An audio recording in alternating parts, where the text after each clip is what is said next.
Hello guys, કેમ છો બધા? મજામાં? પંચાલ મિક્સ ચેનલમાં આપ સૌનું સ્વાગત છે.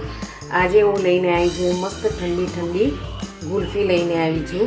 હવે તો ગરમી શરૂ થઈ ગઈ છે. ઉનાળાની આ કાળઝાળ ગરમીમાં કંઈક ઠંડક માટે આપણે અહીંયા આજે હું આ ગુલ્ફી લઈને આવી છું. ગુલ્ફી પણ એવી કે જે બાળકો એવોઇડ કરતા હોય. માનો કે કોઈને નારિયેળનું પાણી ન ભાવતું હોય કે કોઈ ફ્રૂટ ના ખાતું હોય કોઈ બાળક, તો એના માટે આ મસ્ત એક ઉપાય છે કે તમે આ દ્વારા એને ખવડાવી શકો છો. કે જોઈ શકો છો, મેં અહીંયા ઓરેન્જ લીધા છે, નાના જે ગ્રીન કલરના ગ્રેપ્સ આવે છે તે લીધી છે. હવે અહીંયા જે છે એ પાણી નથી, પણ અહીંયા મેં નારિયેળનું પાણી લીધું. સાદું પાણી નથી ગાઈસ, અહીંયા નારિયેળનું પાણી છે. મેં એમાં સહેજ લીંબુ અને ખાંડ મારા ટેસ્ટ મુજબ મેં એડજસ્ટ કર્યું છે. જો તમને એમને એમ ભાવે તો તમે એમને પણ એનો યુઝ કરી શકો છો, પણ મેં કંઈક ખટ્ટું મીઠું આપવા માટે મેં અહીંયા ખાંડ અને સહેજ લીંબુ અને સહેજ મીઠાનો ઉપયોગ કરીને ખટ્ટું મીઠું પાણી બનાવ્યું છે. અને અહીંયા છે મોલ્ડ. આ મોલ્ડમાં આપણે આઈસ્ક્રીમને સેટ કરીશું. ચાલો આપણે સેટ કરવા માટે પહેલાં શું કરીએ જોઈ લઈએ. તો સૌથી પહેલાં જે આપણા જે છે બધા ફ્રૂટ્સ, એ ફ્રૂટ્સને આપણે અંદર એડ કરી દઈશું. જે ફ્રૂટ્સ ભાવે તમે અહીંયા લઈ શકો છો. તમારા બાળકો જે ખાઈ શકે તે વસ્તુ તમે અહીંયા લઈ શકો છો.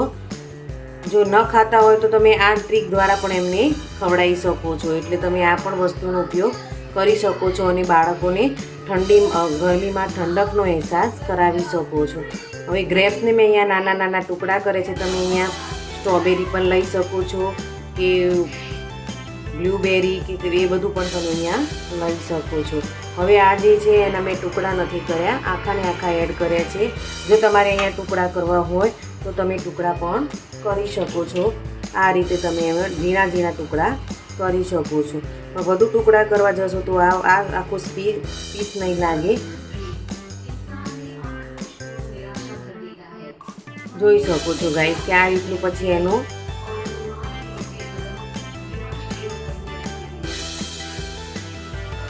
સારા પીસ થતા નથી. ચાલો હવે મેં અહીંયા ટુકડા કરીને જ એડ કર્યા છે.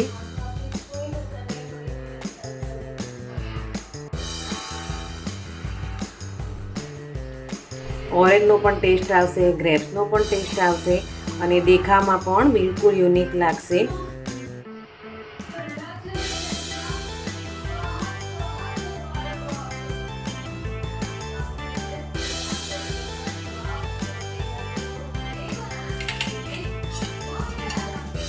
હવે આમાં આપણે એડ કરીશું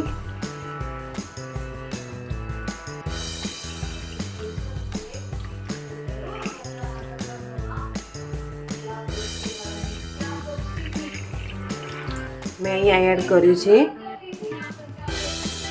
નારિયેળનું પાણી, લીલા નારિયેળનું પાણી.